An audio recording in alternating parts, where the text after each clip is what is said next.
Hello students, the next subject is embedded system, and this subject is there for your CAT for 5 marks. So total 5 questions will coming from this topic. Embedded system and its purpose. First, the embedded system means it is an electronic or it may be an electromechanical system. Andre purely electronic or electrical with mechanical systems irಬಹುದು, which is designed to perform some specific function, means some particular function only, and it's a combination of both hardware as well as software. Software is known as here firmware. So this system, it mainly consists of three things: one hardware, one software, but the mechanical components. That is, some mechanical parts will be there. Example, our washing machine. So washing machine is a best example of embedded system because it contains hardware such as buttons, displays, buzzers, electronic circuitries, etc. And a software, that is, it has got a IC chip on the circuit. It has got some particular set of software, okay, which is going to drive the controls, monitors the various operations, and it is going to coordinate entire operations. That is the work of software. Whereas mechanical components are the internal washing machine parts or spare parts which are actually going to wash the clothes physically, and also it is going to wash as well as it is going to rinse and as well as it is going to dry the cloths, and it is going to control entire input and output of the water flow, and whatever the actions are being taken with the help of hardware as well as software through mechanical components, as well as the chassis itself are a best example of mechanical components. So all these three together form the washing machine, that is the example of embedded system.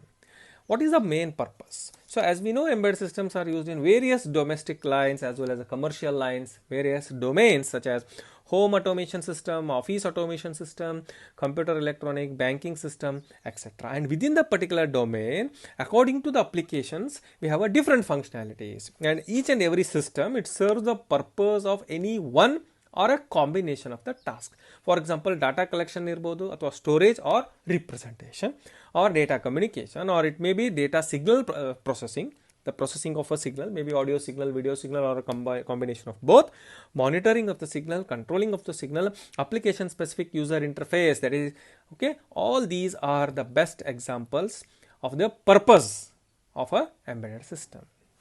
What is the basic difference between embedded system as well as the general computing system? So what is the basic difference? So depending upon the criteria, we can distinguish the things, the general purpose as well as embedded.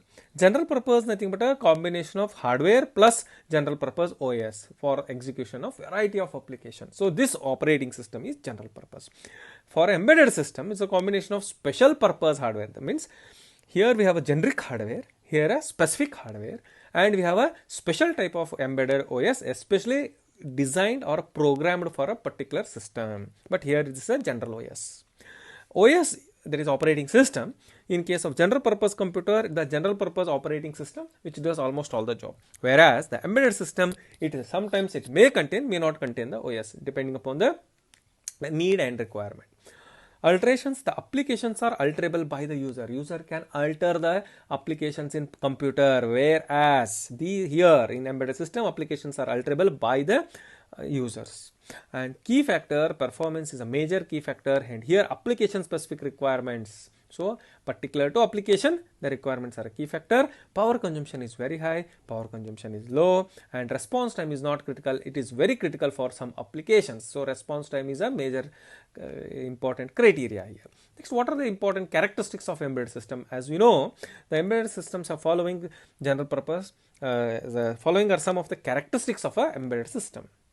So which makes the embedded system totally different from the general purpose computer. What are the special characteristic features? Number one, applications and domain specific. It's application specific as well as a particular domain specific. That is to the point. Reactive as well as a real time. That is a major important. This is a real time operating system. So it uses RTOS, we say, that is a real time. Operation in harsh environment, that is distributed, small size weight, as well as power consumption is very less. So power concerns. These are the major characteristics. And what are the quality attributes? So quality attributes antandre non-functional requirements. The non-functional requirements are termed to be quality attributes. The various attributes which needs to be addressed in embedded systems are two types. One the operational quality attributes, and the non-operational quality attributes. So what are the operational quality attributes? The operational quality attributes means which represent the relevant quality attributes related to the embedded system.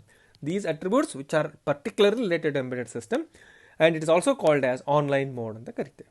And here the different attributes of the response. So what is the response of the things, and what is the output?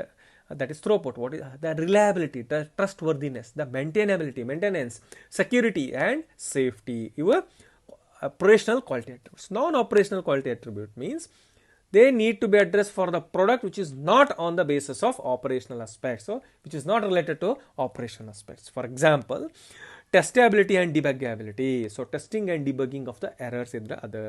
Evolvability, evolution. Next, portability.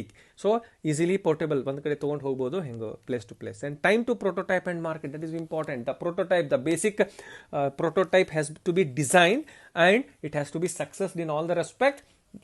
Okay, and if that prototype is working fine and any things are there, any issues are there, the issues has to be addressed in the prototype. ಅದು successful ಆಯ್ತು ಅಂತಂದ್ರೆ production ಮಾಡಿ and marketing ಕಳಿಸ್ಕೊಡ್ಬೇಕು. ಇದು operational ಸಂಬಂಧ ಇಲ್ಲ.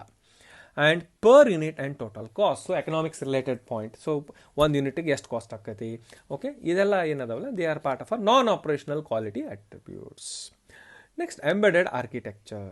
So as we know, so embedded system encompasses, means contains aspects of controlling, computing, and communications are the major three aspects. Each and every area in the embedded system, it manages multiple tasks. That is the point. So it is going to manage a different task with a hard real-time details, and we have actually soft real-time details. So it has to manage the real-time details as well as the deadlines has to be met within the particular instant of time. The work has to be finished. Okay, that is the deadlines. And it has got the various sensors. Actuators are there, as we have already learned the sensors and actuator in your EMI, and onboard peripheral devices. So communication may be wired or wireless. Okay, using wires, or it may be the wireless, or sometimes it may be used remote controlled, Bluetooth, infrared, whatever it is. The performance requirements of the embedded system, they dictate it's a computing platform, IOs, as well as a software architecture. So major thing, performance requirements. So next, hardware core architecture of the embedded system. So embedded systems are domain as well as application specific, but built around the central core. There is a one core processor. So general purpose and domain specific processor. So the different embedded systems are general purpose and domain specific processor. Adralaga microprocessor using irbodu, or microcontroller irbodu, or it may be DSP. And it may be ASIC, application specific integrated circuit, or it may be PLD, programmable logic device, or it may be commercial off the shelf component, that is called, etc. So this is regarding the hardware core architecture of our embedded system. Next concept is software architecture of the embedded system. So hardware architecture aata, next software architecture, it is similar to your ARM controller. So first layer hardware device, second layer we have initialization and device drivers, OS, and application. So to drive an embedded system, okay, embedded system hardware iruttati, along with that we need a software. Without software it won't work, and it has a 4 typical software component, and each component in the stack uses higher level of abstraction. So the first code to be executed is a initialization code and a specific to the particular target application. And next layer we have a initialization along with the device drivers, next operating system, and lastly we have a applications. So there may be multiple applications running on the same device which are being controlled by the OS. So multiple applications are being controlled by your operating system, and the software components which can run from the RAM or ROM. Okay, and here the ROM code is being fixed on the device, and which is called firmware. So the code has been fixed and it is burnt on the ROM. So ಅದಕ್ಕೆ ನಾವು fix ಇರೋದಕ್ಕೆ ನಾವು firmware ಅಂತ ಕರಿತೇವೆ. Example, initialization code. So this is related to software architecture. In the next video we shall start the MSP 430.